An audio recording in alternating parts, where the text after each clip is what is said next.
The day she hit her face, the spaceport was alive with noise ships landing, traders shouting, machines humming. Among the crowd, a tall figure moved slowly, her hood pulled low.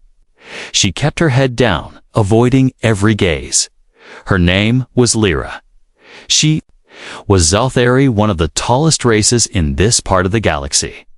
Even among her own people, she was large. Too large.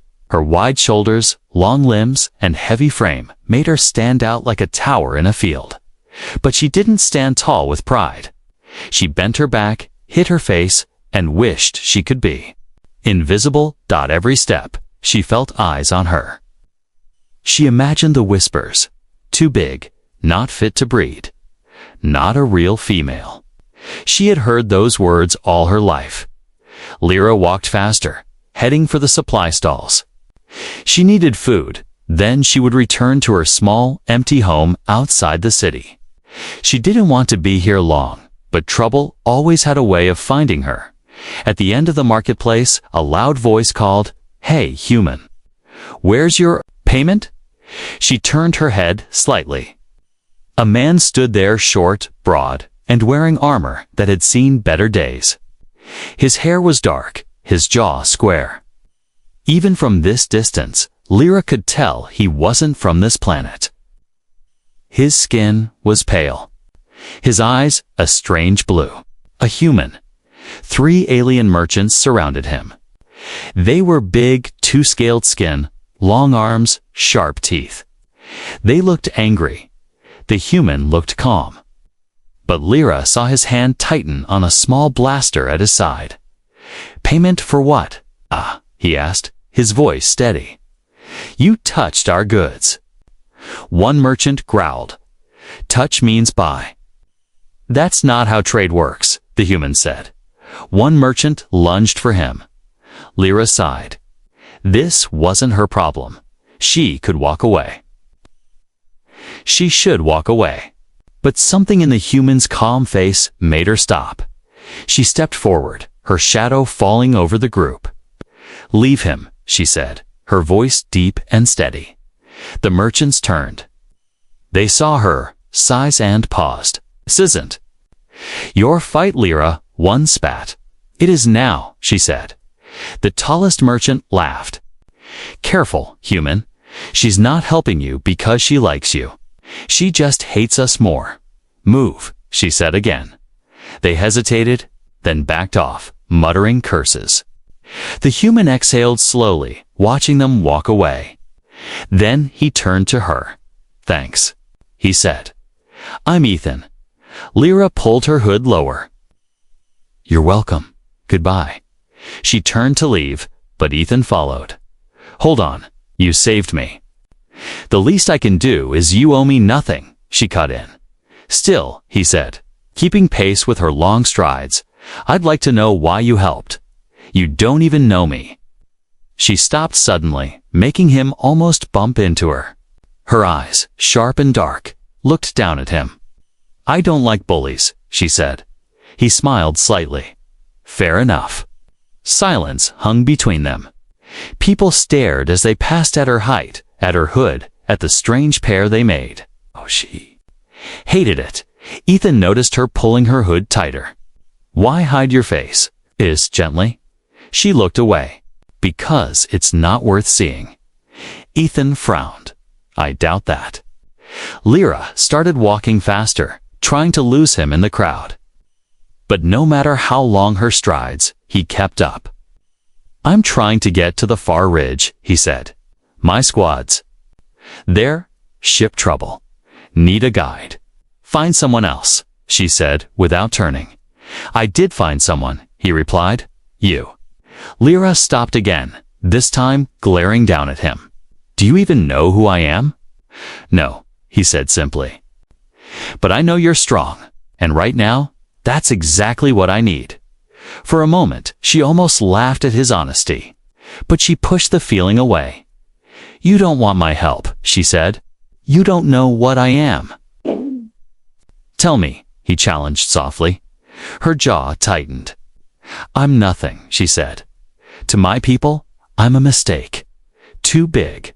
wrong shape. Not good for anything. She turned sharply and started walking again. Ethan stood still for a second, then called after her. "Doesn't look like nothing to me."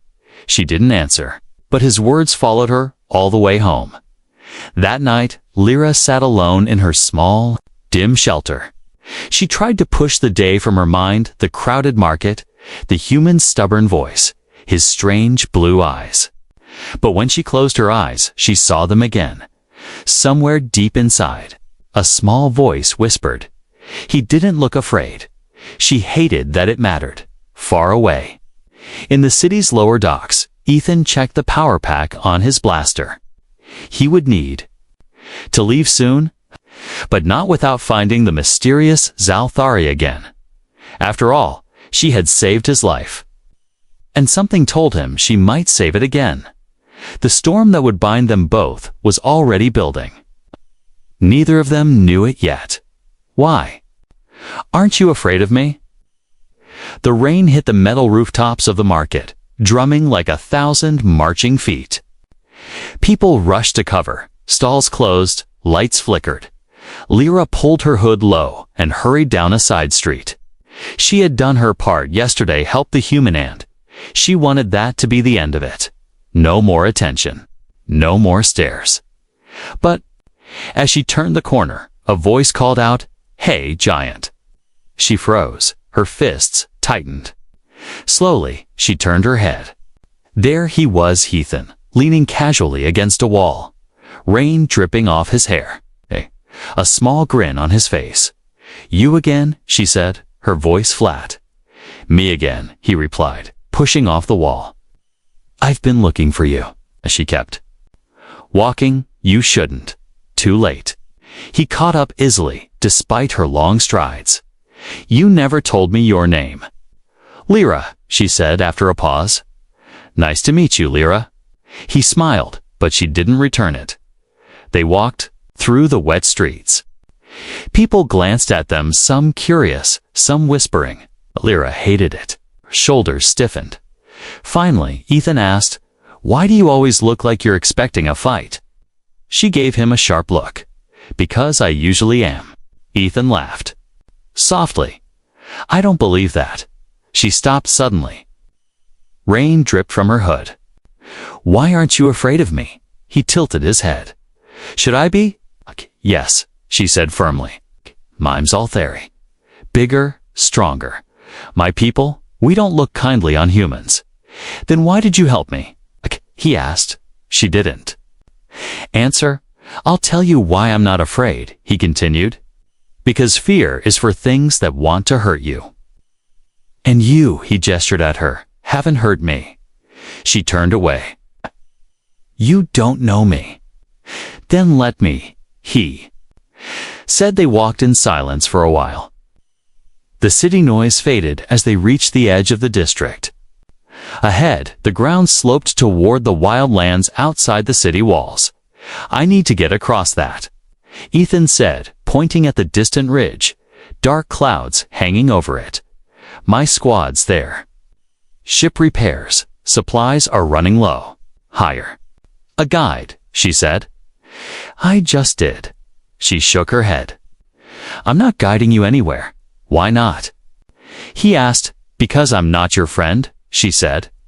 "I don't take risks for strangers," he smirked. "You took one yesterday." That was different.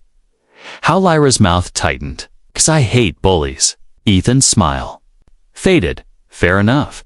But you also saved my life." "That's not something you do for just anyone." She looked away. His words were too close to something she didn't want to think about. Before she could respond, a sound broke through the rain, a low, rumbling growl. Lyra's head snapped toward the alley to their right. Shadows moved. 3 shapes emerged, long, thin alien hunters with curved spines and eyes like burning coals. "Drex hounds, stay behind." "Me?" Lyra said instantly, stepping forward. "Not happening," Ethan replied. Pulling his blaster, the first hound lunged. Lyra moved fast, faster than Ethan thought possible. She caught it by the throat, swung it hard. slammed it into the ground. The second hound darted toward Ethan. He fired twice. One shot hit.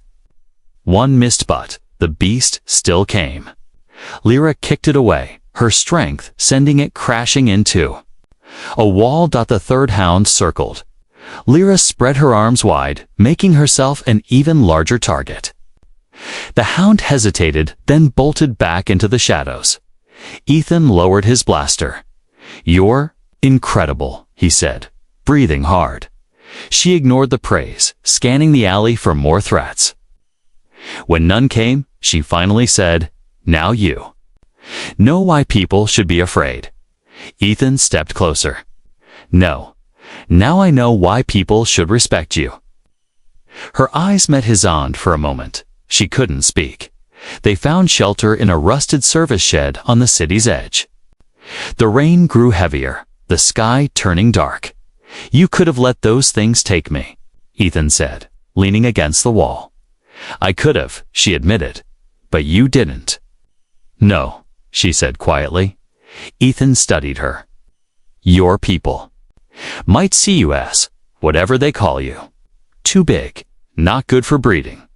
Whatever, but I see someone who fights to protect." Her chest tightened. No one had ever spoken to her like that. Not once in her whole life. "You're stubborn," she said. He smiled. "I've been told that." She looked away, unsure why his smile made her feel warm. When the rain eased, Lyra stood. "The ridge is dangerous," she said. "Predators, raiders, acid storms. I figured, you go alone, you'll die. Then I guess I'll need a guide," Ethan said. She exhaled slowly. "Fine, I'll take you. But when we reach your squad, we part ways." "Deal," he said, though the spark in his eyes told her he didn't mean it. As they stepped out into the wet streets, Lyra felt the shift. Somewhere between yesterday and now, something had changed. She had let this human closer than anyone before, and that was dangerous. Neither of them knew it yet, but the journey to the ridge would change everything. The storm in the shelter. The first warning came as a thin hiss in the air. Lyra froze mid-step. Her pointed ears twitched. "We need to move. Now." Ethan glanced at her. "What is it?" She didn't answer, just looked up.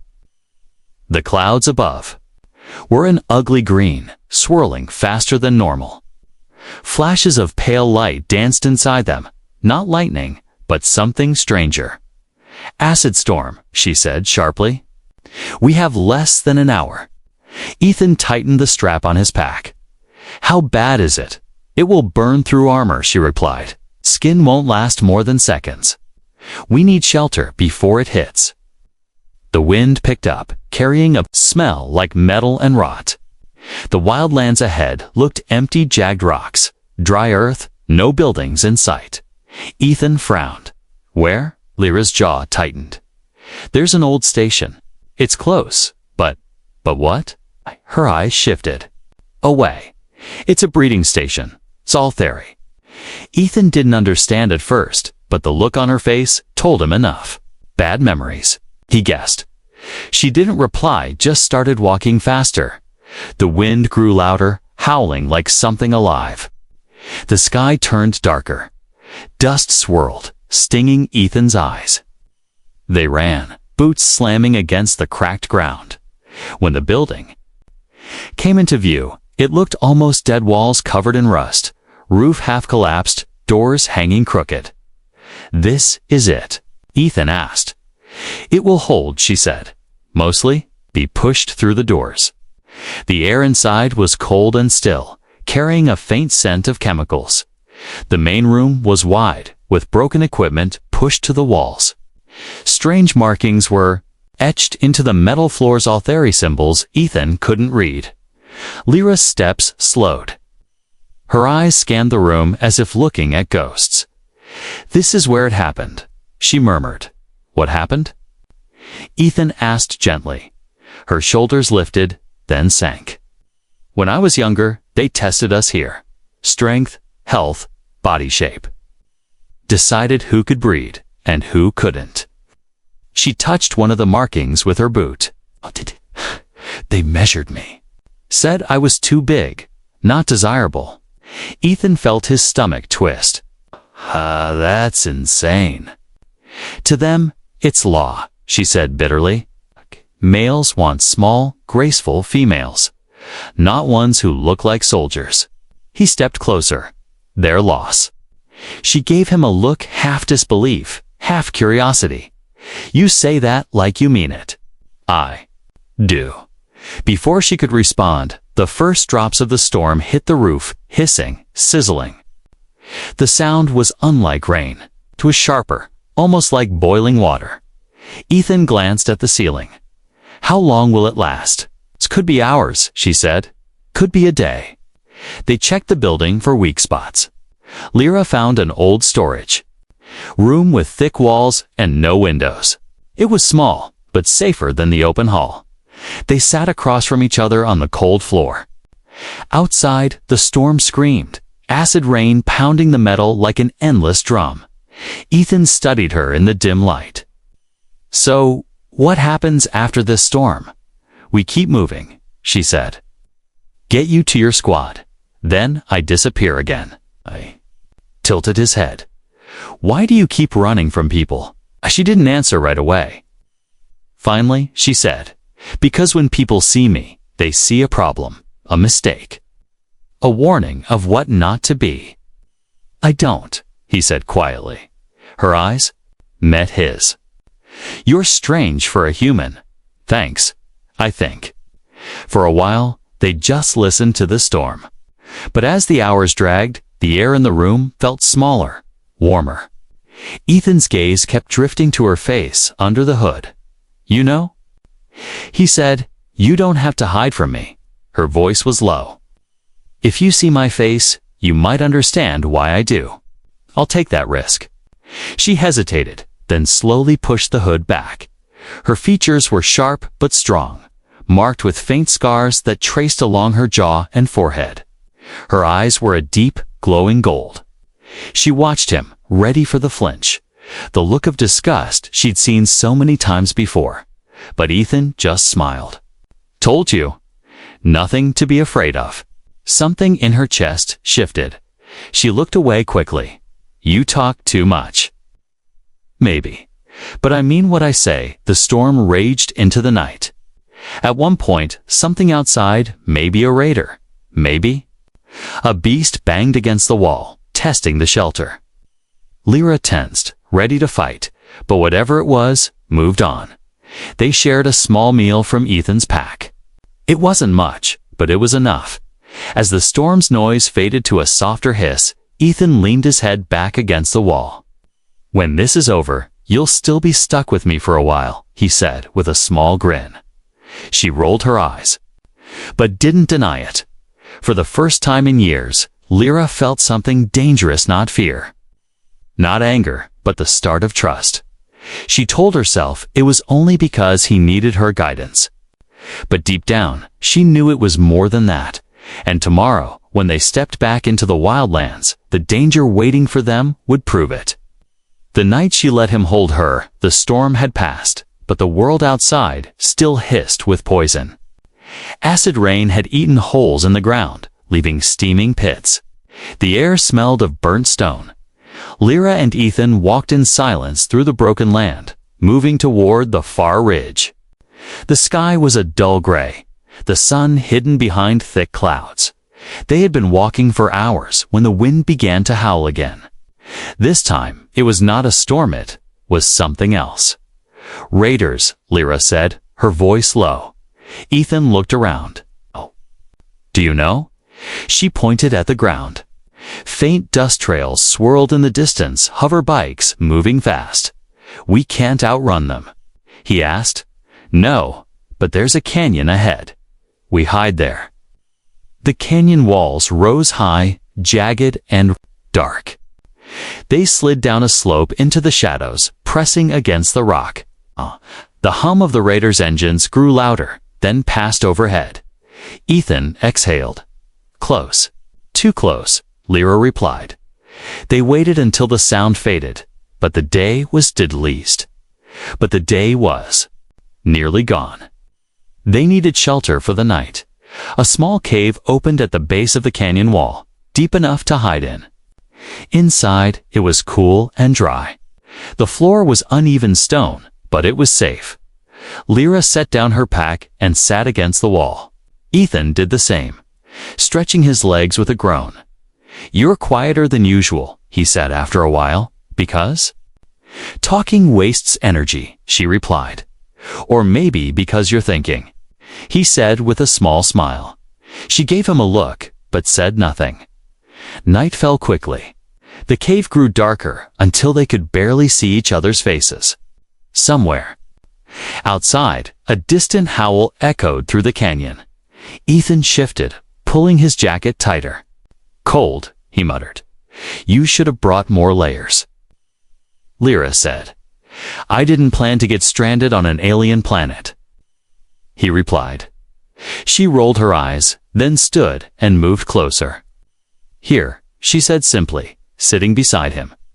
Her body heat was strong, her size making her a wall of warmth. He blinked. "You're warm." "Don't make it sound strange," she said. For a while, they sat in silence, listening to the wind. But slowly, the tension in her body eased. She had never sat this close to anyone, not without feeling the sting of judgment in their eyes. But Ethan didn't shift away. He didn't glance at her scars. He just sat there, after a long pause. Ethan spoke softly. "Lyra, back at that station when you told me what your people said about you, I don't agree."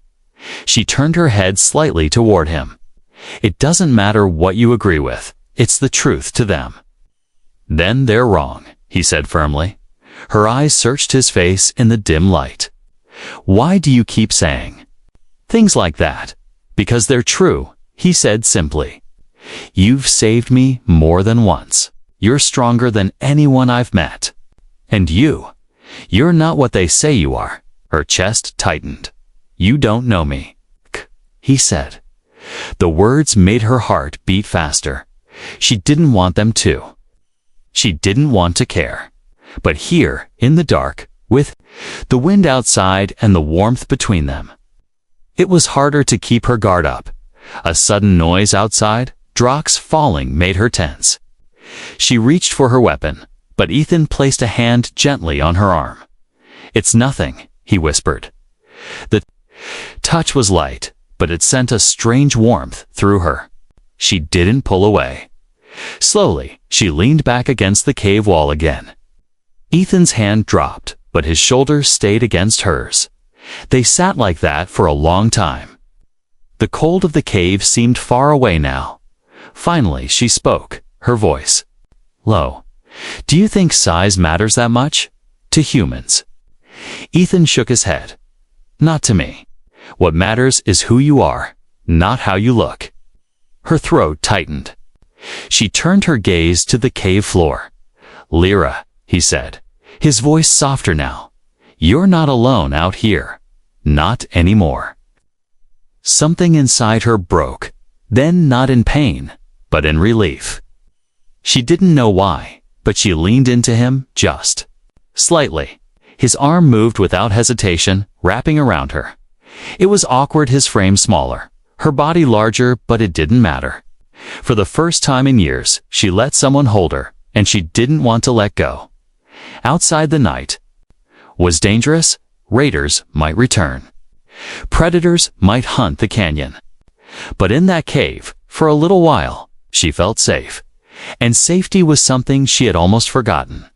When she finally closed her eyes, Ethan was still awake, his arm still around her. He wasn't sure when this journey had stopped being just about reaching his squad. But he knew one thing: he wasn't ready to say goodbye when they got there, and deep down, Lyra already knew she wasn't either. The battle for the outpost, the ground trembled before they even saw the ridge.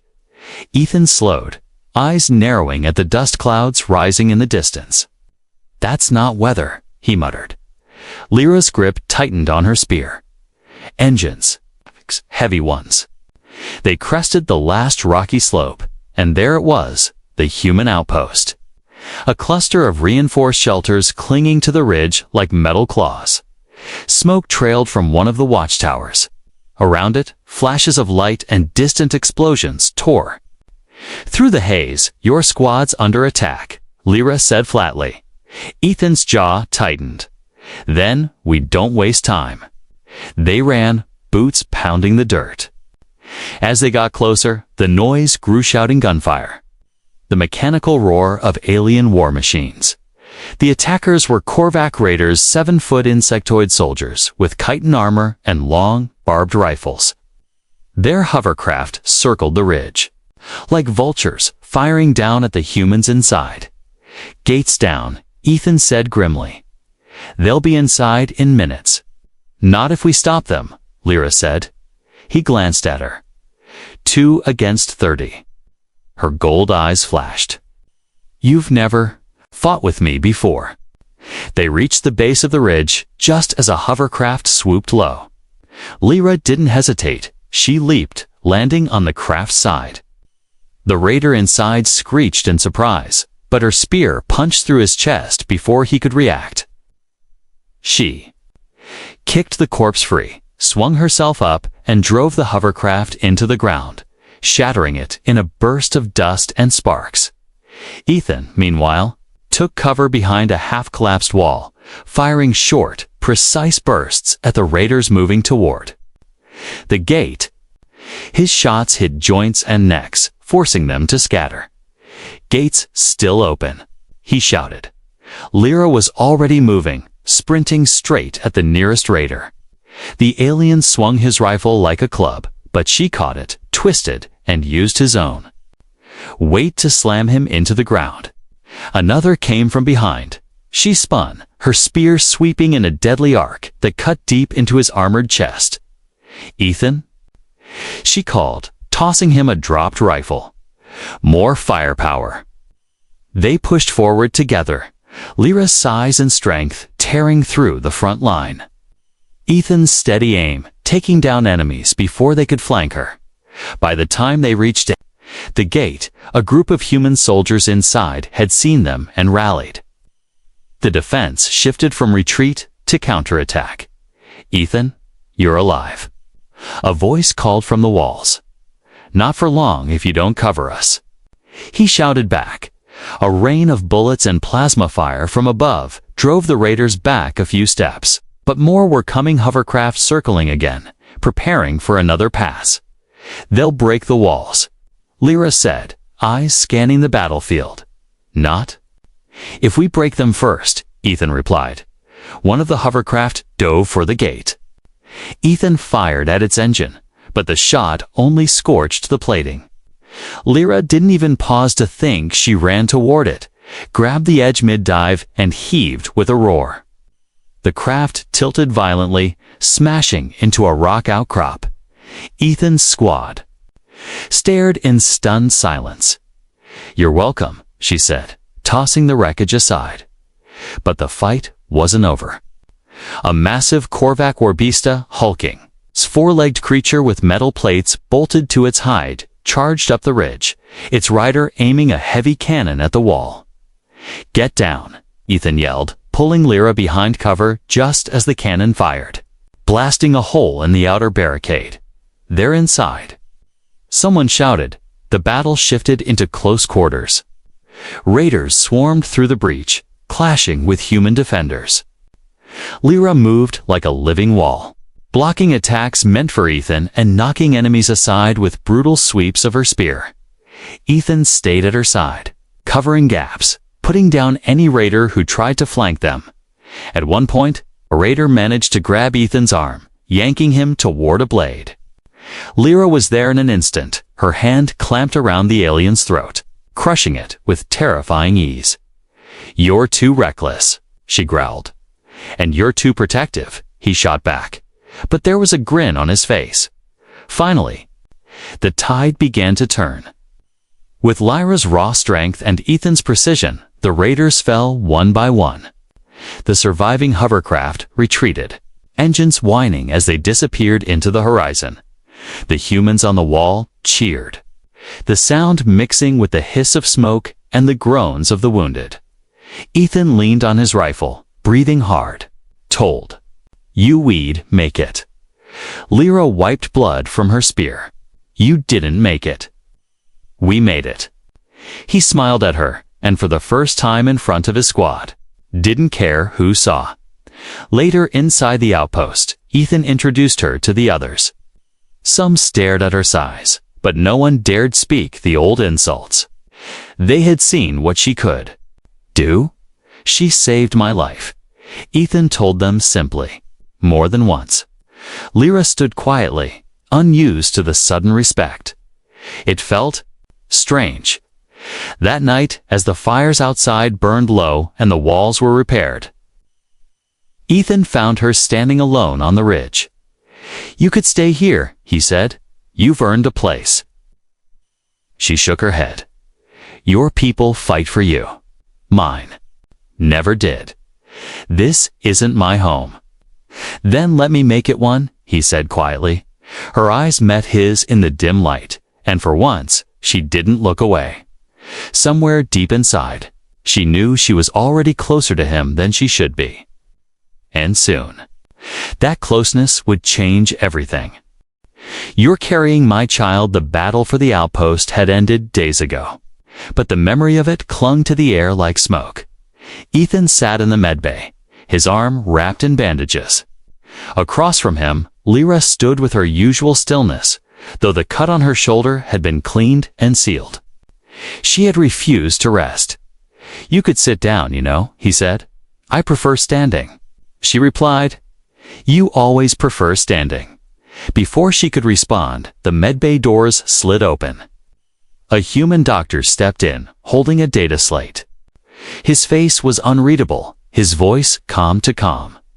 Ethan, Lyra, he said, I have news. Unusual news. Lyra frowned. About what? The doctor glanced between them. About you, Lyra. He hesitated before speaking the next words. You're pregnant. The room went still. Lyra blinked slowly, as if she had misheard. That's not possible. I've checked twice, the doctor said. There's no mistake. The child is healthy. Ethan's mouth opened, but no words came out. He stood, stepping closer. Pregnant, but... I can't have children, Lyra said sharply. My people decided that, years ago. They tested me, rejected me. I was told. She stopped, her voice breaking for the first time Ethan had heard. The doctor's voice softened. Whoever told you that was wrong. Ethan's mind spun. A child, his and hers. Something neither of them had expected. Maybe something the galaxy itself hadn't thought possible. Lyra turned away, her shoulders rigid. This will cause trouble. Trouble? Cass asked. My people will hear about this, she said. They will see it as a violation of their order. They will not believe it, and when they do, they will not forgive it. They can't decide what happens to our child, Ethan said firmly. She looked at him sharply. Our child? Yes, he said, without hesitation. Yours and mine. That makes it ours. Her eyes searched his face, trying to find a lie, or a hint of fear. She found neither. The next days passed in a haze of whispers and stares. Humans at the outpost treated her with a strange mix of awe and curiosity. The news had spread faster than Lyra had expected, and it wouldn't be long before it reached the Zalthari homeworld. Ethan stayed close, but not because he thought she needed protecting, because he refused to let her face it alone. One evening, as the sun sank behind the ridge, they stood outside the gate, looking over the rocky wildlands. I don't understand you, she said quietly. What don't you understand? You are happy about this, even with the danger it brings. Shrugged. Because I don't see it as danger. I see it as life. As a reason to keep fighting. Her voice lowered. And if they come for me, then they'll have to go through me, he said without blinking. She almost smiled at that dash, almost. 3 nights later, The answer came. A ship appeared in the sky, black, angular, moving like a predator through the clouds. It landed just beyond the ridge, its engines shaking the ground. Lyra's face hardened. Zalthari Council transport. She said. The soldiers at the gate tensed. Ethan checked his weapon. Looks like they came faster than we thought. They will want to take me back, she said. Force me to prove the child is real. Decide what to do with it. Ethan stepped in front of her. They won't take you anywhere you don't want to go. Zalthari delegation approached 5 tall figures, all cloaked in deep red. Their leader's voice carried easily across the distance. Lyra of House Vren. He called, you are summoned before the council to answer for your condition. Ethan's jaw clenched. Condition. Lyra stepped forward, her voice steady. You think this is a crime? It is a disruption, the leader said coldly. Your kind and his kind are not meant to mix. The child you carry is a threat to our order. Ethan moved up beside her. The only threat here is your arrogance. The leader's eyes narrowed at him.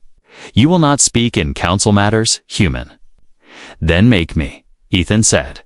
Lyra's hand brushed his arm just enough to steady him. I will not go with you, she told the delegation.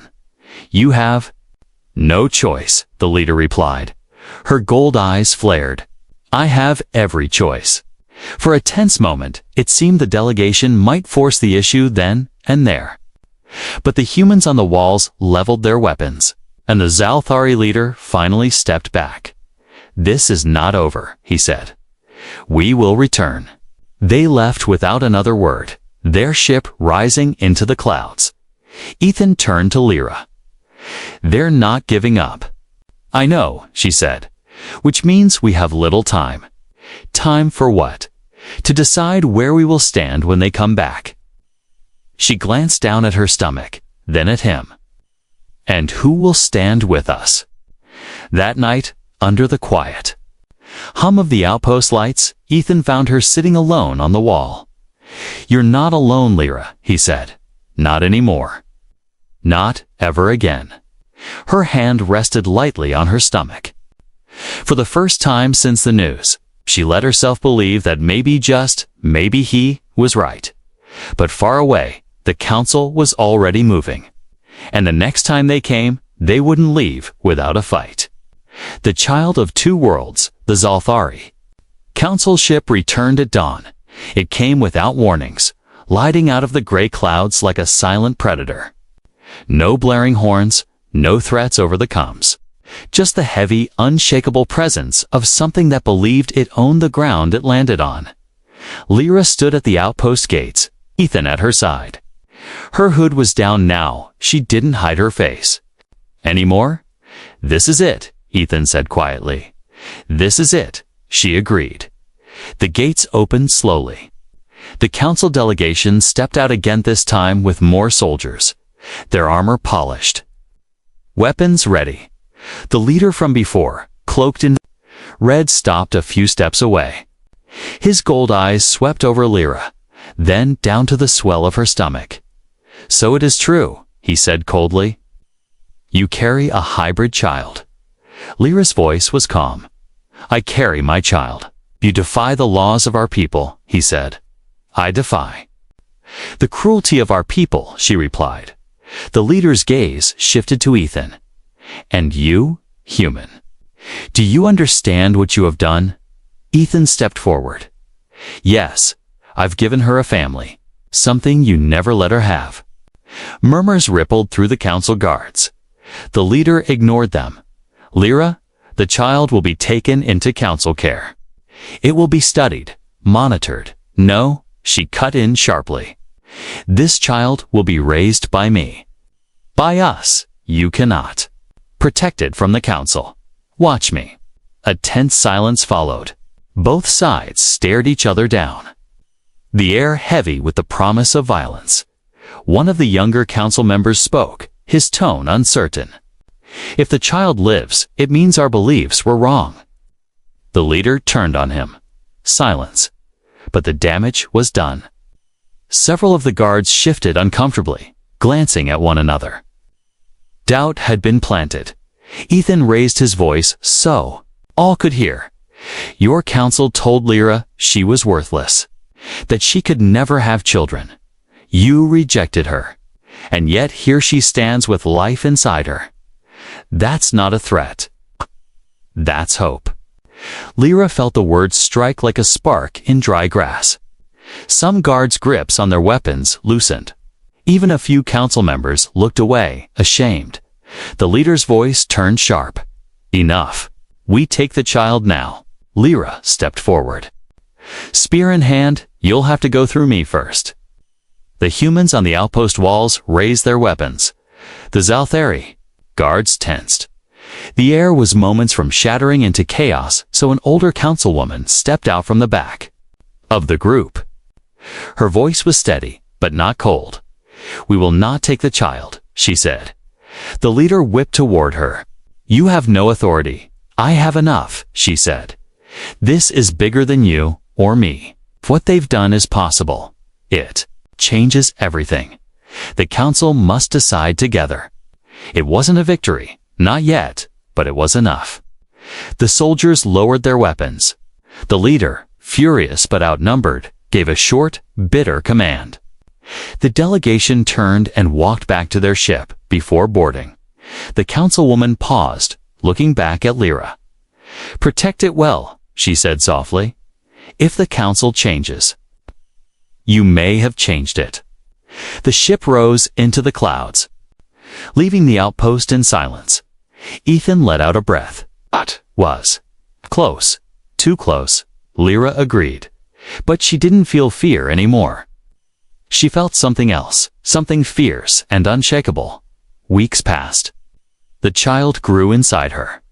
The council sent no more threats, though word reached them of debates spreading across the Zalthari homeworld. Some saw her child as dangerous. Others saw it as proof that their laws were wrong. Ethan stayed with her through it, all through the sleepless nights. The sudden cravings for strange alien fruits. The quiet moments when they stood together watching the stars. One night, under the cool glow of twin moons, she spoke softly. I was told I would live alone, that no one would choose me, that I was too much for anyone to love. Ethan's hand found hers. They were wrong. She looked at him, really looked, and this time she didn't turn away. When the day finally came, it was quiet. No raids, no storms. Just the soft cries of a newborn wrapped in a blanket in Lyra's arms. Ethan sat beside her, his voice low and full of wonder. She's perfect. The child's skin was a pale gold, with faint traces of Ethan's eyes and Lyra's strength. In her tiny frame. She's both of us, Lyra whispered. Two worlds. In one. Outside, word of the birth began to spread. Across the galaxy, people argued about what it meant, about whether it was right or wrong. But inside that small room, none of it mattered. Lyra looked down at her daughter and felt something she had never known before. Not just pride, not just love, belonging. She met Ethan's gaze. No matter what comes, we protect her. Always. He said, far away in the great council chambers of the Zalthari, the debates would rage for years. Some would try to erase her child's existence. Others would fight to change the laws forever. But here, in the quiet of the outpost, the first child of two worlds slept in her mother's arms, proof that no council, no law, no prejudice could stop what was meant to be. And for Lyra, that was victory enough.